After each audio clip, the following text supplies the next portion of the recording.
Welcome back, boys. Today we are going to do some fighting, and it looks like this isn't going well enough. To increase our looting, we are going to use a tool made out of some material that has innate enchants.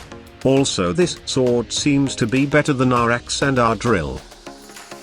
Now that we have more luck, we can go and fight the RNG of that game.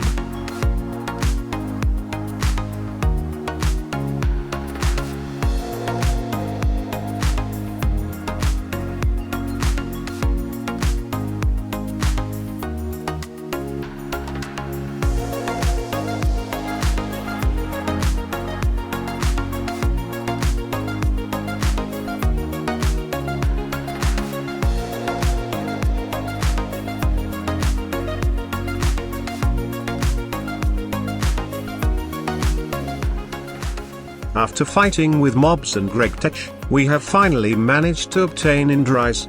Next we are going to need a bow. The Minecraft one is disabled and the Terraformer one can't shoot vanilla arrows. However, after a quick test, it seems that it can shoot Gregtech arrows. Thus we shall make some good projectiles. We are going to use plastic for the body of our arrows, and we have a huge variety of heads we can put on it. However, I think we shall use something that we can waste while that also has the sharpness enchantment. I have picked stainless steel. So, we make a mold for arrows' heads, melt down some metal, sharpen the arrows, and ready we are. After a long journey, we have finally found the place where the portal should have been located. And, yeah, I have been using the teleportation commands to make it more bearable. Anyways, it is now 47 degrees Celsius, 117 Fahrenheit for Americans, while it is also raining. And after digging many holes trying to locate the end dungeon, some doubts started flying over my mind. There is no such thing in here. So, maybe I got something wrong.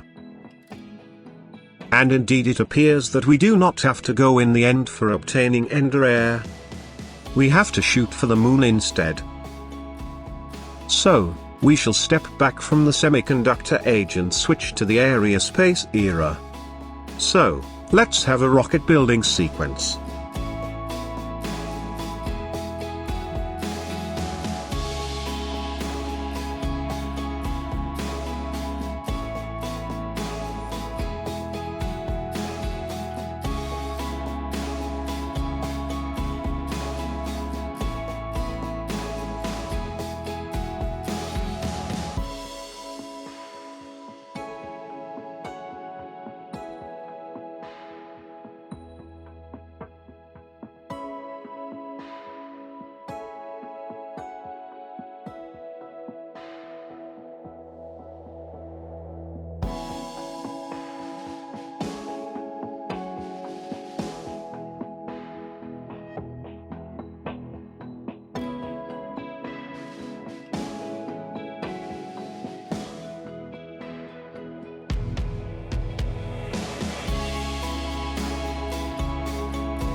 And now we have only 2 quests left to complete, making a seat and a spacesuit.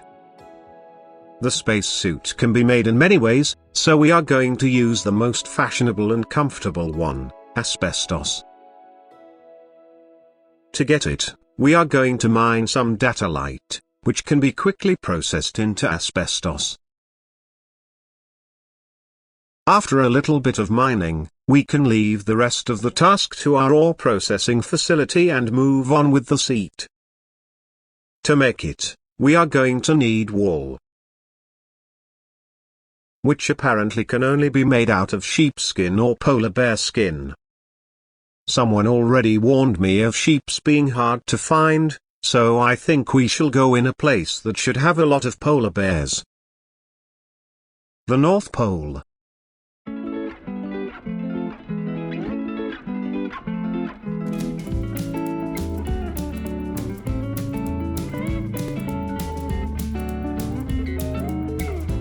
At the middle of this flight, we have even found sheeps, but we are not stopping there.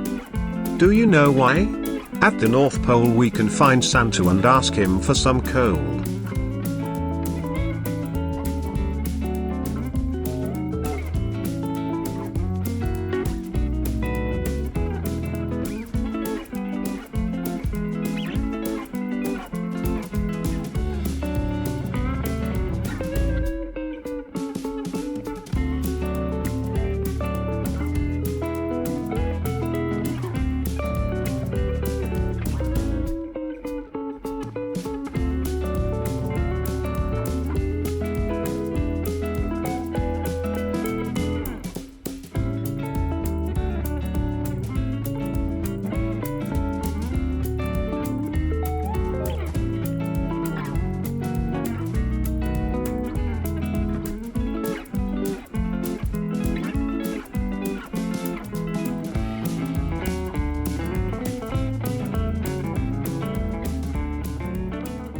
And after a long run, we have finally found the polar bears.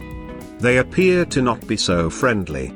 It must be because we came here in full summer and shown that they aren't always freezing in the snow. So we shall equip ourselves and take the wool from them with force. I'm sorry my friend, but I need your skin for a seat for my rocket to go on the moon so I can get some stone that I will centrifuge to obtain some xenon for something I forgot.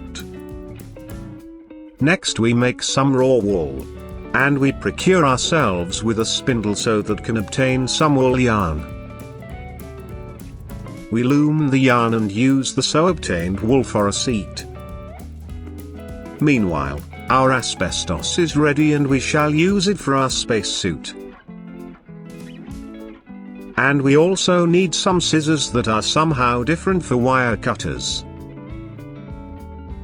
And it appears that what we have obtained is a frost-proof armor.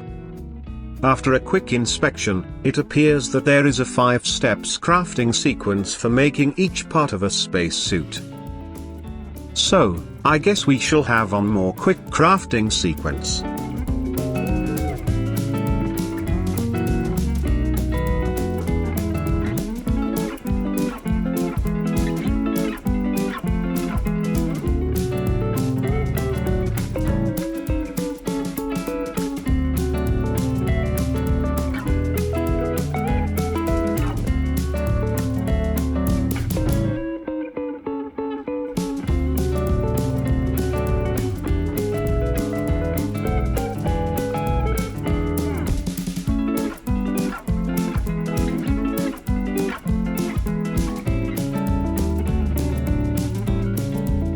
Now that we have the spacesuit, we can equip some oxygen tank and fill them.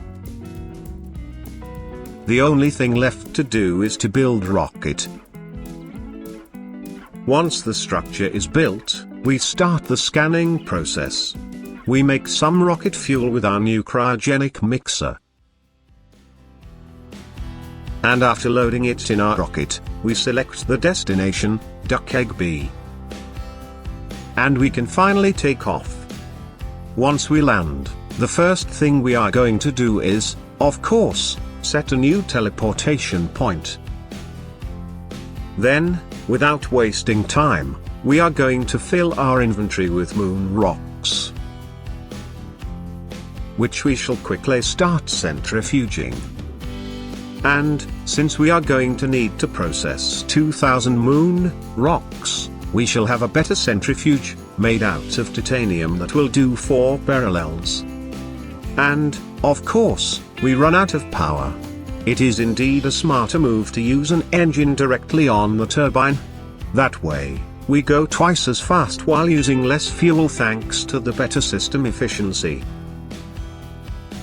Once we have stocked up some moon air, we can turn on our cryogenic distillation tower and start stocking up xenon, 1 drop at a time. And it looks like this is going to take ages. So I guess this is a good time to go meet our frosty friends and greet. Bye bye.